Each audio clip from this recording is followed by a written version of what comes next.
Aleluia, graças a Deus, graças a Deus. Que o nome de Cristo viva o tempo todo, resplandeça o nome do nosso Senhor, aquele que nos deu graça, nos deu paz, nos deu amor. Muito bom estar aqui e poder compartilhar mais uma vez da palavra de Deus, acerca do que Deus tem falado aos nossos corações, falado em nossa vida. É um privilégio, viu, irmãos? É um privilégio de verdade poder estar aqui no domingo de manhã, começando a semana e lembrando, assim, do que Cristo fez em nossas vidas, de como Ele fez em nossas vidas, de quem é o nosso Senhor, o nosso Salvador.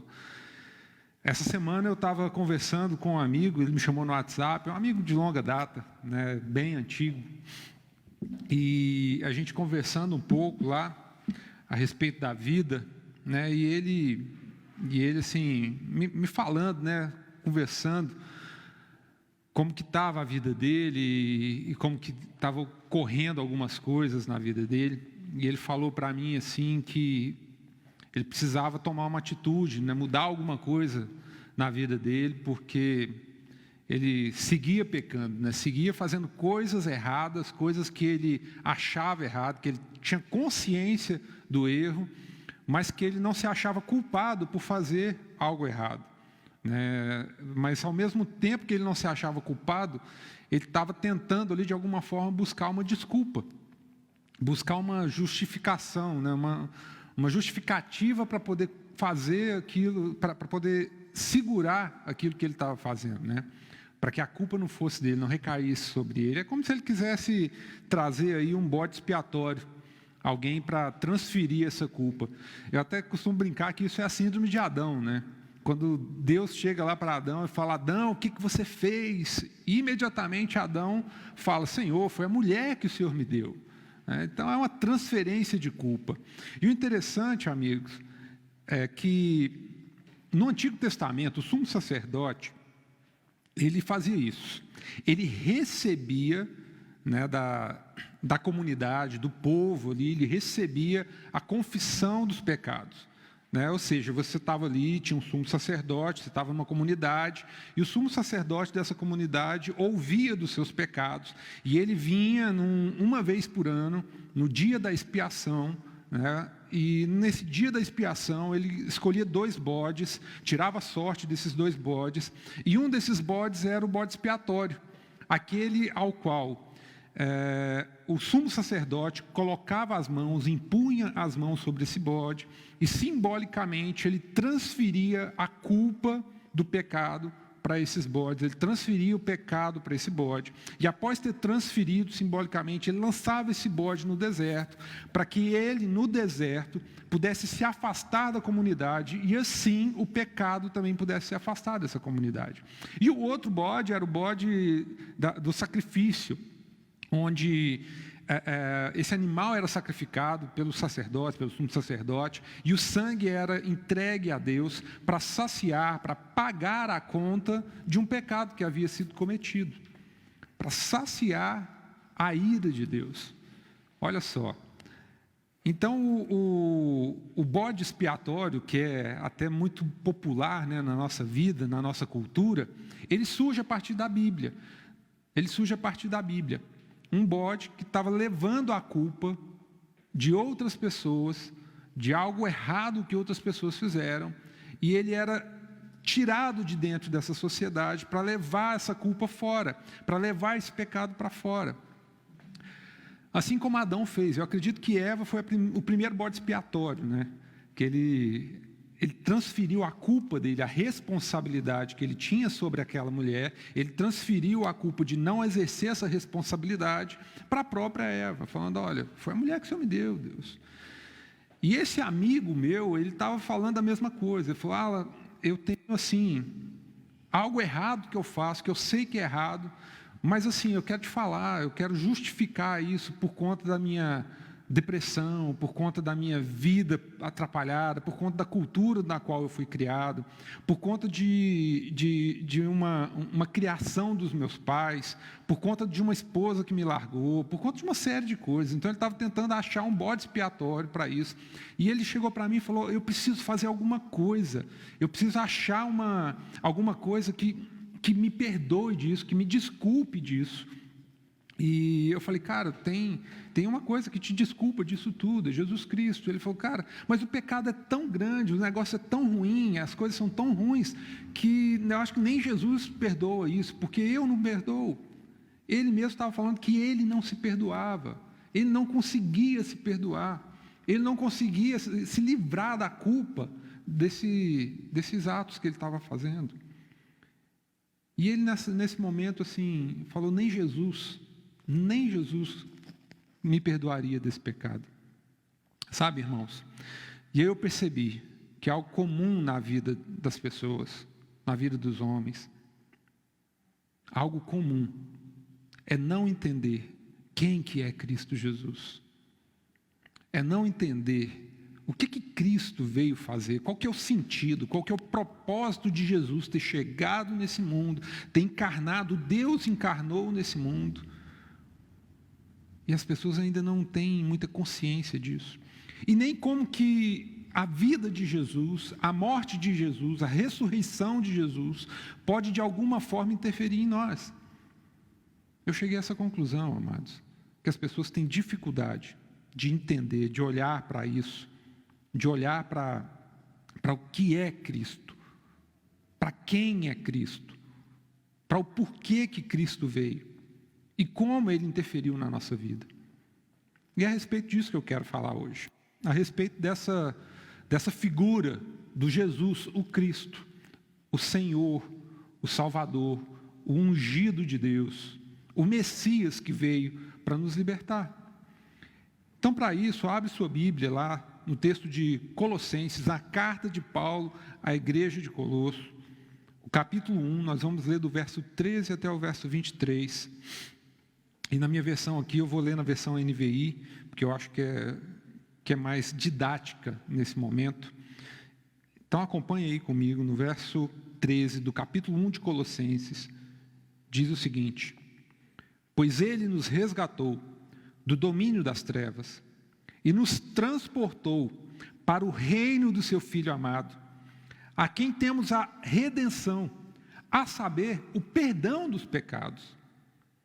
Ele é a imagem do Deus invisível. Ele é o primogênito de toda a criação, pois nele, em Cristo Jesus, foram criadas todas as coisas, nos céus e na terra, as visíveis e as invisíveis, sejam tronos ou soberanias, poderes ou potestades ou autoridades, todas as coisas, sem exceção, todas as coisas foram criadas por Ele e são para Ele. Ele é antes de todas as coisas, Ele existe antes de todas as coisas, e nele tudo subsiste. Ele é a cabeça do corpo, que é a igreja, que somos nós. Ele é o princípio e o primogênito dentre os mortos, para que em tudo tenha supremacia. Pois foi do agrado de Deus que nele habitasse toda a plenitude de Deus, e por meio dele reconciliasse consigo todas as coisas, tanto as que estão na terra como as que estão nos céus, estabelecendo a paz pelo seu sangue vertido, derramado na cruz. Antes, Deus estava separado, antes, vocês estavam separados de Deus, e em suas mentes eram inimigos por causa do mau procedimento de vocês. Mas agora, Ele, Jesus Cristo, os reconciliou pelo corpo físico seu, mediante a sua morte, para apresentá-los diante dele, de Deus, como homens santos, inculpáveis e livres de qualquer acusação, desde que continuem alicerçados e firmes na fé, sem se afastarem da esperança do Evangelho, que vocês ouviram e que tem sido proclamado a todos os que estão debaixo do céu. Esse é o Evangelho. do qual eu, Paulo, o autor dessa carta, me tornei ministro. Nós precisamos conhecer Jesus, amados. Precisamos entender quem que Ele é. Essa semana eu vou fazer aniversário de casamento. E o interessante é que quando eu comecei a me relacionar com a Tati, eu não conhecia ela. Eu não conhecia a Tati na sua essência. Eu conhecia ela a partir de uma perspectiva, de uma expectativa do que ela seria a partir do que eu estava vendo, daquilo que era aparente. Então, no início da minha relação com ela, eu não conhecia a essência da minha esposa. Mas com o passar dos anos, com o passar do tempo, a gente foi tendo intimidade, uma relação íntima diária. A gente dorme e acorda todo dia, um do lado do outro. A gente almoça junto, a gente toma café da manhã junto, a gente toma o lanche da tarde junto, a gente janta junto, a gente sai para passear junto, a gente cuida da nossa filha juntos, a gente viaja juntos. E nessa relação íntima que eu e a Tati tivemos um com o outro, nós fomos nos conhecendo. Nós fomos conhecendo e reconhecendo quais eram as nossas características. Qual era a característica da Tati? Sabe quando que eu comecei a conhecer de verdade a Tati? Quando eu vi ela triste. Eu comecei a conhecer a Tati de verdade quando eu vi ela alegre com as coisas que ela podia fazer. Eu comecei a conhecer ela quando eu via os olhos dela brilhando em favor de outras pessoas, por causa da comunhão, por causa das pessoas que estavam ali.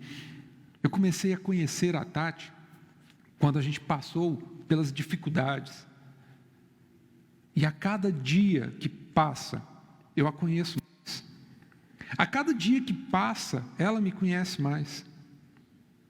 Assim como nós dois tivemos que ter essa intimidade, essa relação, para nos conhecermos, uma relação diária, uma relação de esforço, nós precisamos também ter uma relação com Deus, com Jesus Cristo, para conhecê-lo de verdade, para conhecer a sua essência, para conhecer quem que Ele é, para conhecer Jesus no dia do seu rancor, no dia da sua raiva, quando Jesus estava ali, por exemplo, lá dentro do templo, na casa do Pai, e Ele virou a mesa e falou que na casa do Pai dele não tinha comércio. Nós precisamos conhecer quando Jesus olhou para a mulher samaritana e se revelou a ela. Nós precisamos conhecer o Jesus que se entregou de livre e espontânea vontade por um propósito e que às vezes a gente não entende. Essa relação com a minha esposa é fácil, amados. Essa relação de conhecimento com a minha esposa é fácil, porque eu convivo com ela todo dia. A gente tem uma interação. Eu sei quem que ela é, ela sabe quem que eu sou, e a gente vai se conhecendo, e eu sei que tem dia que dá ruim, tem dia que dá bom, mas a grande maioria dos dias a gente vive na consciência de que nós somos um com o outro. Essa relação entre nós é simples, é mais fácil, porque a gente está vendo, a gente tem contato, a gente tem resposta direta, automática, no ato, no momento. E a relação com Jesus, amados, ela tem que ser assim também. Mas ela não é tão simples, porque requer um esforço seu. A gente precisa ler isso daqui, a gente precisa sentir Jesus por meio dessa palavra, a gente precisa encontrar Jesus por meio dela, a gente precisa ver a característica de Jesus aqui dentro dessa palavra que nos inspira, que é verdade, que nos transforma.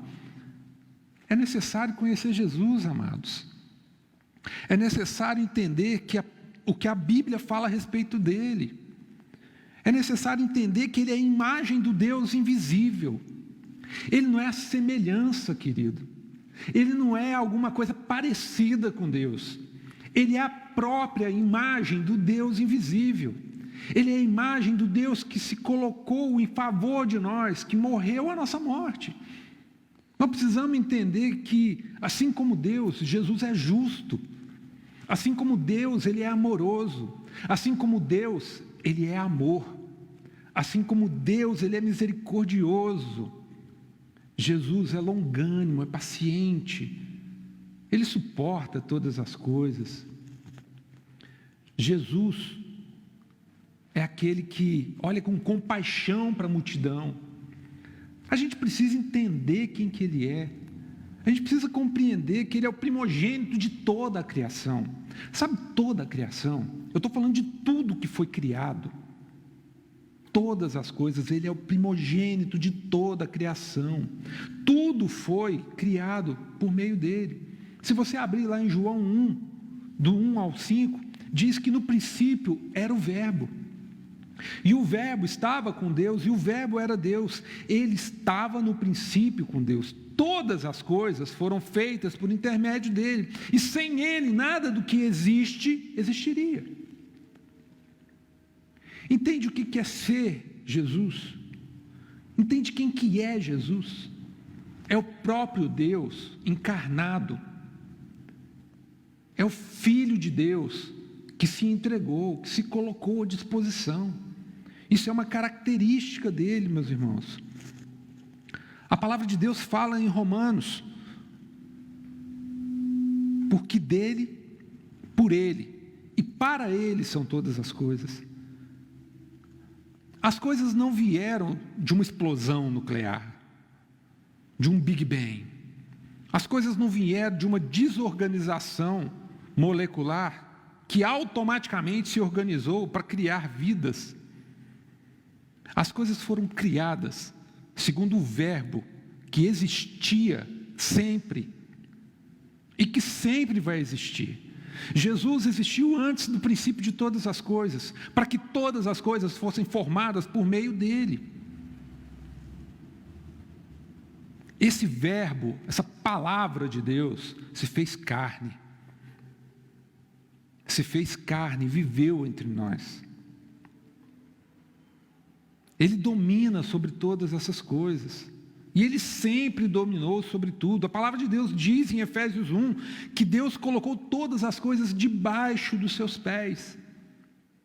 O profeta Isaías fala que que o governo está sobre os seus ombros, que Ele é um maravilhoso conselheiro, o Deus forte, o Pai da eternidade, o príncipe da paz. Esse é Jesus Cristo. Jesus Cristo é o cabeça desse corpo que é a igreja. Ele é quem nos direciona. Ele é quem faz com que essa igreja caminhe, se movimente. Ele é a igreja. Porque se esse corpo se movimenta em favor da comunidade, por conta de uma consciência, de uma cabeça que ordena esse corpo, nós somos simplesmente aqueles que cumprem a vontade de Deus. Por meio de Jesus Cristo. Amados, eu quero te falar, a igreja de Cristo recebe o Espírito Santo de Deus lá em Pentecoste para poder revelar dia após dia quem que ela é. E sabe quem que a igreja é, amado? A igreja é o corpo de Cristo Jesus. Então agora já não sou eu mais quem vivo, mas Cristo vive em mim, porque nós temos a mente de Cristo, nós recebemos dessa mente de Cristo, e o Espírito Santo de Deus, que age em nós, através de nós, por meio de nós, revela a vontade de Deus, por meio da igreja, que anda, que caminha, porque ela revela quem Jesus é. Nós somos esse povo, que anda por uma consciência de Jesus. Agora, o que me preocupa, amados, o que me preocupa é que ainda existem pessoas que não conhecem Jesus, que não sabem quem que Jesus é. Eles até falam assim, não, Jesus, eu creio em Jesus. Ok, você crê em Jesus, mas quem que Jesus é? Qual que é a característica dele? Qual que é o caráter dele? O que é o sentido dele? Por que ele veio? A gente não precisa simplesmente conhecer quem é Jesus, mas nós precisamos entender o que ele fez. Esse amigo meu, por exemplo, ele não conseguia entender o que Jesus fez. Ele não conseguia entender o que Jesus se propôs dentro do plano de Deus para redimir os nossos pecados. E eu quero falar sobre isso. Jesus morreu a nossa morte, querido. Ele morreu a nossa morte. Sabe como que ele fez? Ele pegou aquele bode da expiação e aquele bode do sacrifício, que revelava naquele momento, no dia da expiação, revelava o dia do Cristo. Ele pegou aquele bode e falou: agora não precisa mais.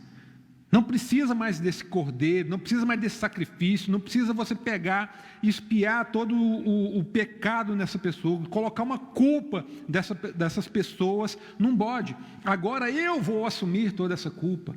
Jesus diz isso, que Ele vai assumir todas as culpas.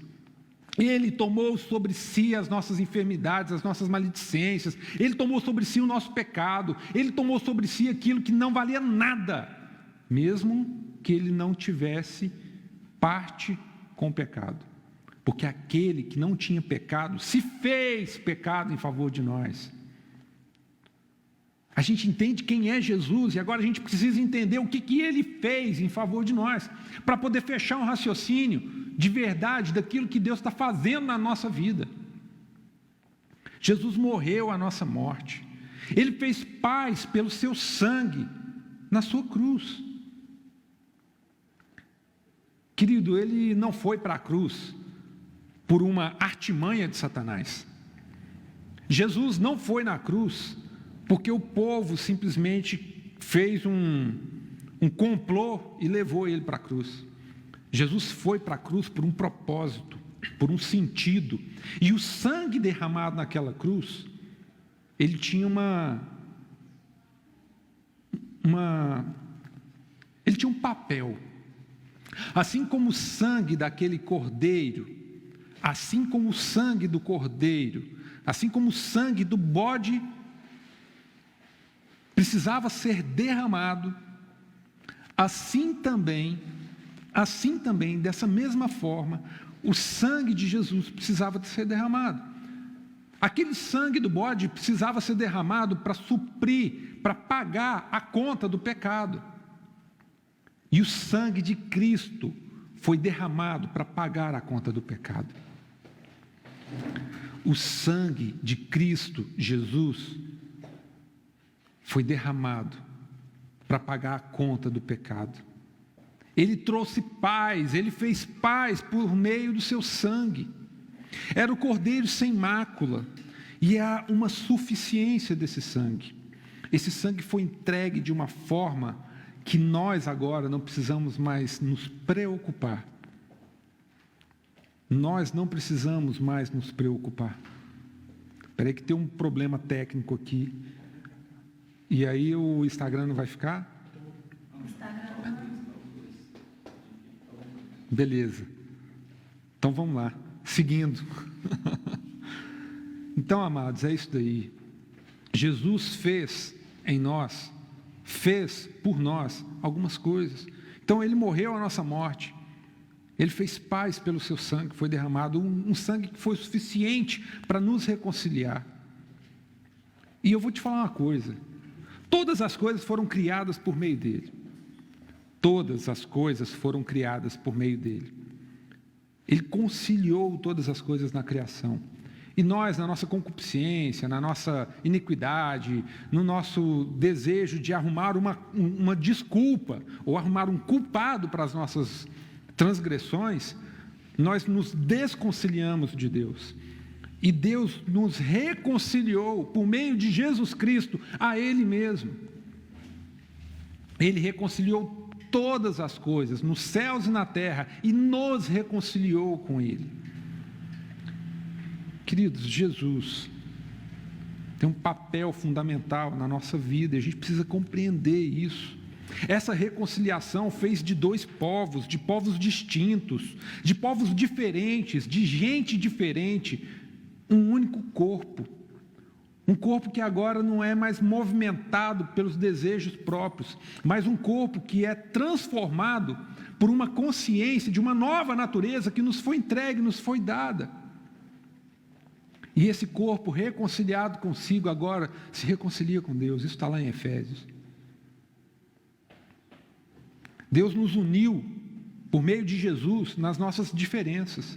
Ele não transformou todo mundo em igual, mas Ele olhou para as diferenças, contemplou as diferenças e uniu essas diferenças no único corpo, para que cada membro desse corpo pudesse de alguma forma contribuir para a edificação dele, para o crescimento dele. Nós precisamos entender que Jesus nos libertou do domínio das trevas. Ele nos tirou do império das trevas. Ele nos libertou dessa escravidão que nos colocava distantes de Deus, como inimigos de Deus, por causa dos nossos maus pensamentos, dos nossos maus desejos. Ele nos reconciliou, Ele nos colocou de novo juntos com Deus. Ele nos perdoou dos nossos pecados, Ele nos salvou por meio da sua graça, e Ele nos deu vida plena e abundante para uma eternidade, e não para um momento. Então, quando eu olho para a vida daquele meu amigo que quer se justificar, que quer de novo enxergar uma forma de se desculpar daquilo que ele estava fazendo, eu olho para ele na perspectiva de falar a respeito do Cristo, de quem é Jesus Cristo, de qual o papel de Jesus Cristo e de como Ele transformou as nossas vidas por conta do seu sacrifício. Eu quero falar uma coisa para você, presta atenção nisso. Jesus morreu, não foi à toa. Jesus morreu para perdoar os nossos pecados, para pagar uma conta que era impagável. Jesus morreu para poder tomar sobre si a culpa de todos nós, da nossa iniquidade, e de uma vez por todas, sanar o preço dessa dívida, rasgar a nota promissória do preço dessa dívida. Jesus tomou sobre si aquilo que é o nosso pecado, aquilo que são as nossas piores coisas, as nossas piores mazelas, para transformar a gente num corpo que pertence a Ele. E esse corpo agora se movimenta em favor dEle, da vontade dEle. Por isso que nós dizemos, não sou eu mais quem vivo, mas Cristo vive em mim. Queridos, a gente precisa compreender quem que é Jesus e o que Ele fez por nós. E é só compreendendo isso, quem Ele é e o que Ele fez por nós, é que a gente vai aprender a viver da forma como Ele quer, da forma como Ele nos inspirou, da forma como Ele trouxe a nós uma consciência nova. Eu não sei quantos já chegaram a ensinar seus filhos, quantos têm filhos, né, homens, e já ensinaram seus filhos a lavar um carro. Eu não ensinei a Ana Júlia a lavar carro, ela é uma menina, eu acho que nem tem interesse, né, em lavar um carro.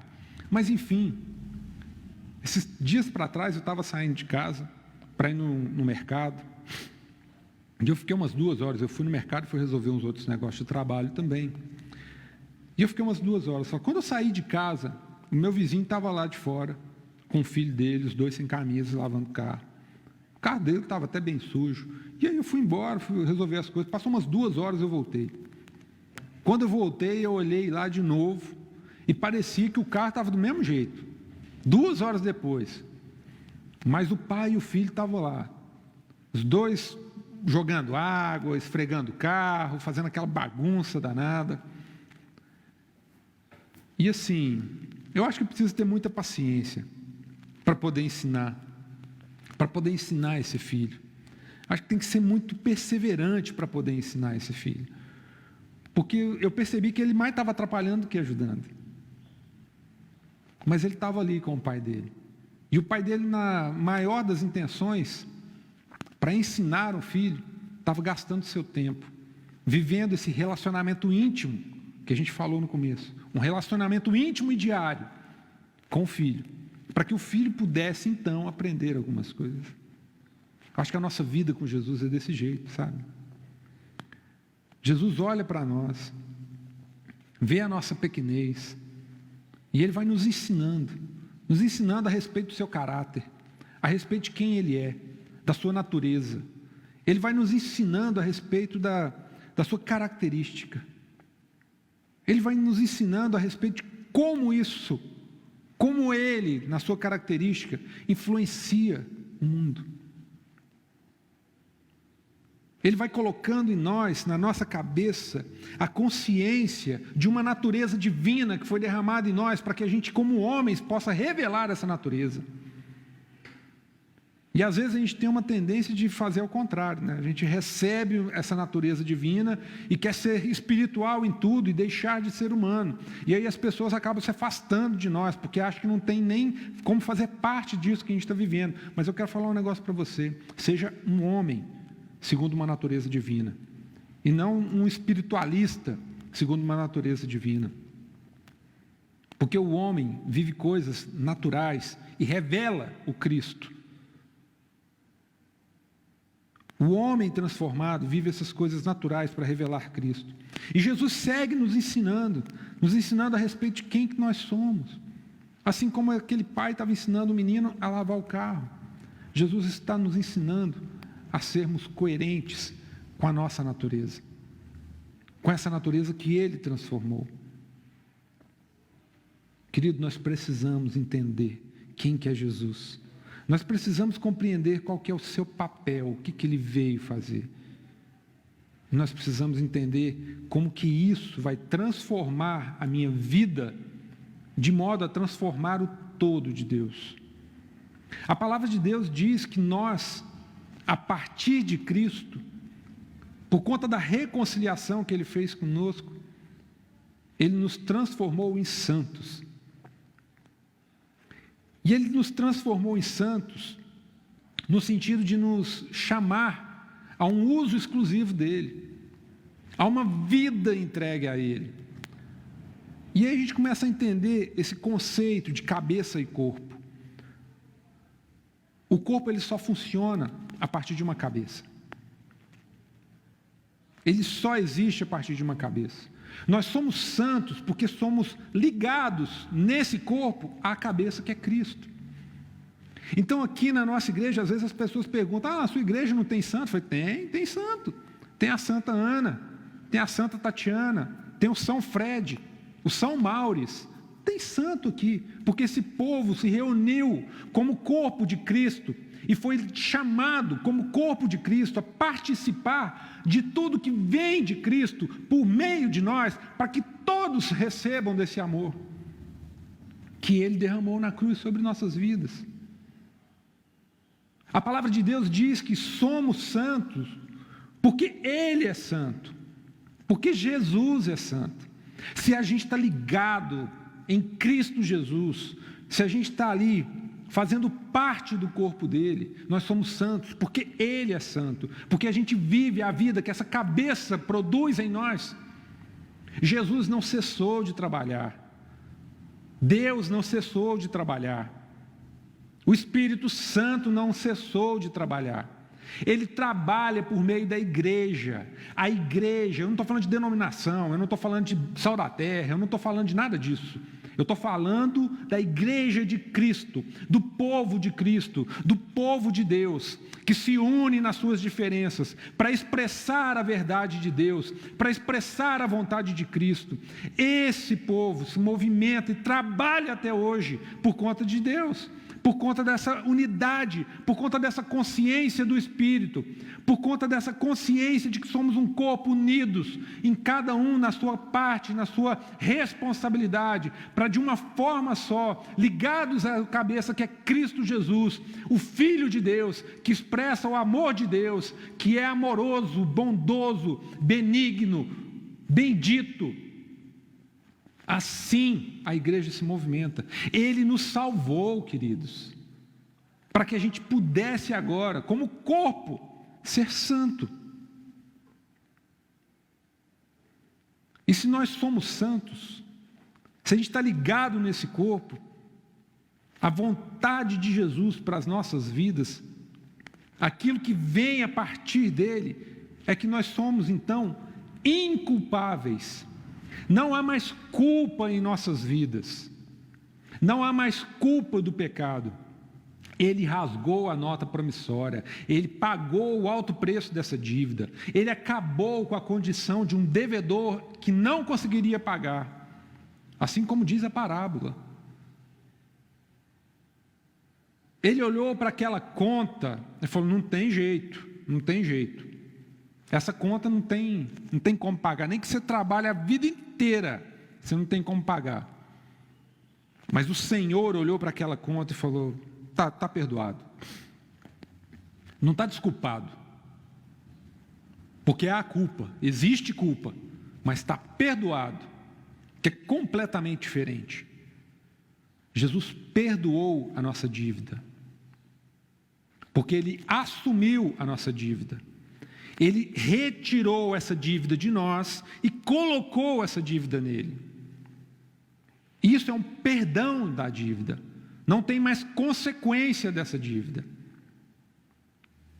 Então, na verdade, nós não precisamos nos arrepender, não é do pecado. Nós precisamos nos arrepender é da condição de pecador, da condição de alguém que está fora desse corpo. Nós precisamos nos arrepender da condição humana que nos entranha dentro daquilo que é a nossa vontade, o nosso desejo, o nosso querer crescer de alguma forma a todo custo. Nós precisamos nos arrepender dessa natureza caída, pecaminosa, para poder compreender que Cristo morreu por nós, para nos ressuscitar junto com Ele e nos transformar numa nova natureza que é divina e age de forma humana para expressar e para trabalhar aquilo que Deus quer para nós.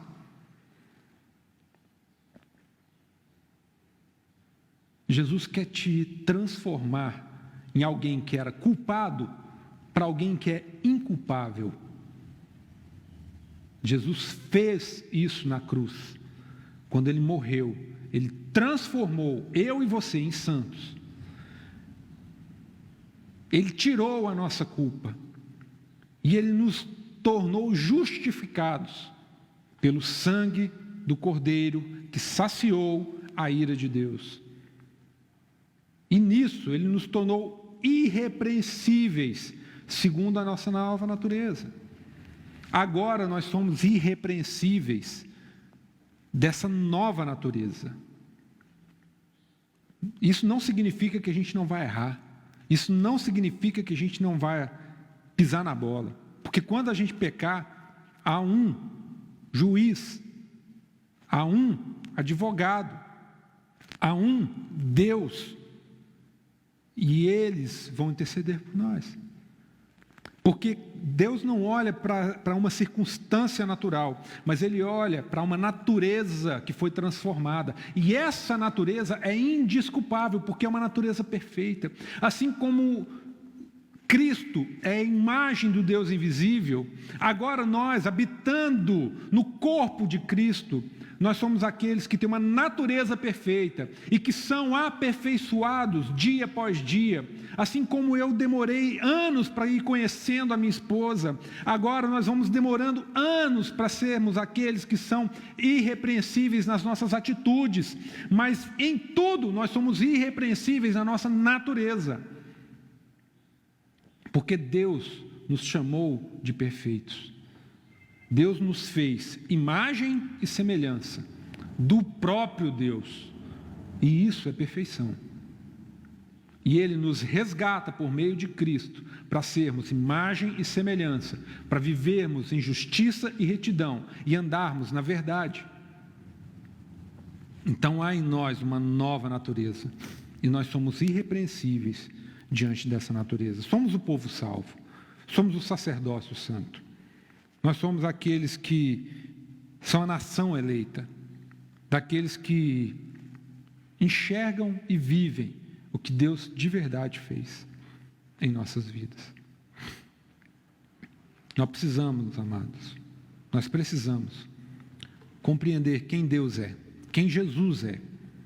Nós precisamos entender o que Ele fez em favor de nós.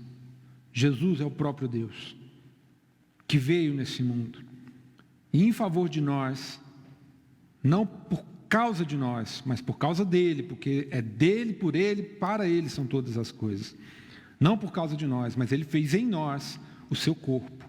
Ele nos reconciliou, aquilo que tinha sido criado para a conciliação foi desconciliado e ele nos reconciliou. E tendo nos reconciliado, ele nos chamou ao corpo de Cristo.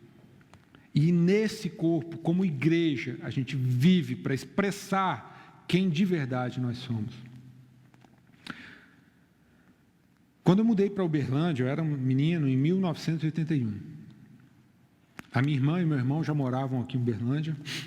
E eu e os meus pais viemos de Unai para cá. A gente chegou em Uberlândia, minha irmã namorava um rapaz já há algum tempo. E esse cara era um cara muito legal. Foi ele que fez a minha caixa de engraxate, ele me ensinou a engraxar. Ele que fez as pipas que eu soltava, ele me levava lá para o Parque do Sabiá para soltar pipa. Ele que me ensinou uma série de coisas, ele me ensinou a andar de carrinho de rolimã. Ele cuidava de mim, ele se tornou o meu irmão mais velho, assim. Como eu e o meu irmão, a gente tinha uma diferença de idade, e o meu irmão era muito ligado nos estudos, ele não era um cara de ir para a rua, de brincar, de correr, mas esse namorado da minha irmã, ele era o cara que se dedicava a mim, se dedicava à minha irmã. Ele cuidava dos meus pais, ele ajudava o meu pai, a minha mãe. Ele ajudava não só numa forma moral, mas numa forma financeira até. Eu via o empenho dele, a vontade dele para olhar para tudo aquilo e falar, nossa, eu faço parte desse negócio, eu quero ajudar aqui, eu quero contribuir. E eu era um menino, mal consegui compreender algumas coisas. Ele era um cara que tinha uma profissão em ascensão, ele tinha um bom trabalho, um bom emprego, era bem remunerado, era de uma família rica, um cara que estava com a vida resolvida. A vida dele estava toda normal. Mas num domingo de manhã, eu perguntei para minha irmã, você falou com o seu namorado hoje? Na época eles já eram noivos. E a minha irmã virou para mim e falou, não, eu não falei com ele hoje, eu nunca mais vou conseguir falar com ele. Porque ele acabou de se suicidar. Porque ele tirou a própria vida. Ele deixou uma carta, ele pegou um terno de roupa, colocou em cima de um sofá no escritório, pegou uma arma e tirou a sua própria vida. Naquele momento eu não conseguia entender como é que alguém tão bom, alguém que cuidava de mim, alguém que me dava carinho, alguém que se importava comigo, com a minha irmã, com meu pai, com a minha mãe, com meu irmão. Alguém que tinha um futuro promissor na sua carreira. Que era um bom filho, um bom namorado, um bom noivo. E muito provavelmente seria um bom marido. Eu não conseguia compreender por que aquele cara tinha tirado a vida. Eu não conseguia entender o que passava na cabeça dele. Na minha limitação humana daquele momento. Eu não conseguia compreender o que estava acontecendo. E por que estava acontecendo. Numa perspectiva natural, eu olhava para aquilo e falava, Deus, mas como assim? Como assim? Alguém que tem tudo para ser a melhor pessoa do mundo, na minha perspectiva, tirou a sua própria vida. Eu nunca vou saber quais foram os motivos. Os motivos aparentes, os motivos naturais. Eu nunca vou saber qual era a dor que ele sofria, porque ele não se abria. E nem eu tinha maturidade para aguentar saber essas dores. Eu não sei o que aconteceu na vida dele, e nunca vou saber o que aconteceu na vida daquele homem. E por que ele tentou contra a própria vida. Eu não sei o que você está passando. Eu não sei como é que está a sua vida. Porque eu não estou aí dentro com você. Eu não estou do outro lado da câmera. Eu não sei o que está acontecendo com você.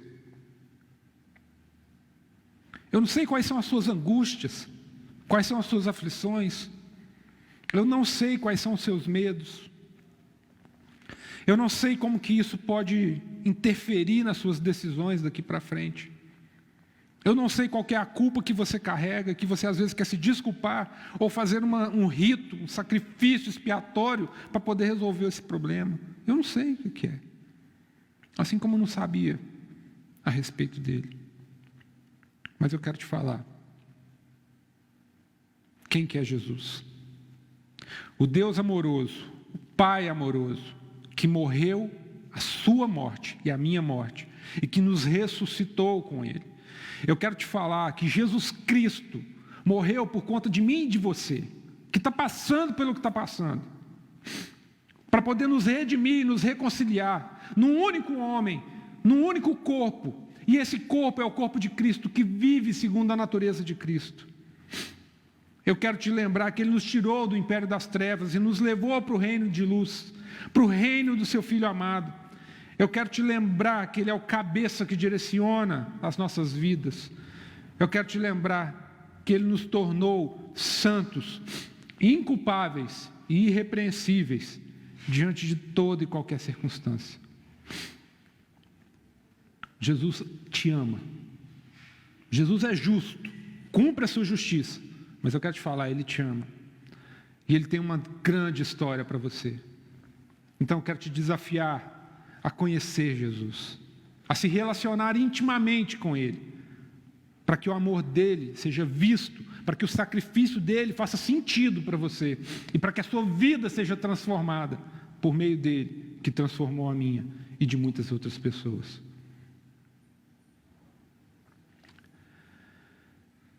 Que o amor do Pai, a graça do Filho, a comunhão desse corpo, por meio do Espírito Santo, seja sobre você, e que essa seja uma mensagem de esperança para a sua vida, daqui para diante. Se você está se sentindo culpado, lembre-se de quem pagou a culpa, de quem tirou a culpa. Lembre-se de Jesus Cristo e se arrependa dos seus maus caminhos. Que o Senhor abençoe a vida de cada um, em nome de Jesus. Quero só lembrar aqui também nossos dízimos e ofertas continuam sendo feitos por meio dos depósitos na conta do Banco Itaú. Tem os dados aí em algum lugar. Eu quero te lembrar que quarta-feira nós temos live, terça-feira nós temos os PGs, então fique atento aí às nossas agendas, e nós temos lá o nosso devocional semanal, né, todos os dias aí passando uma parte do que Deus tem falado aos nossos corações, e que você seja abençoado por isso. Então, em nome de Jesus, que você receba dessa palavra transformadora, que pode te levar a mudar o rumo da sua história, em nome de Jesus Cristo.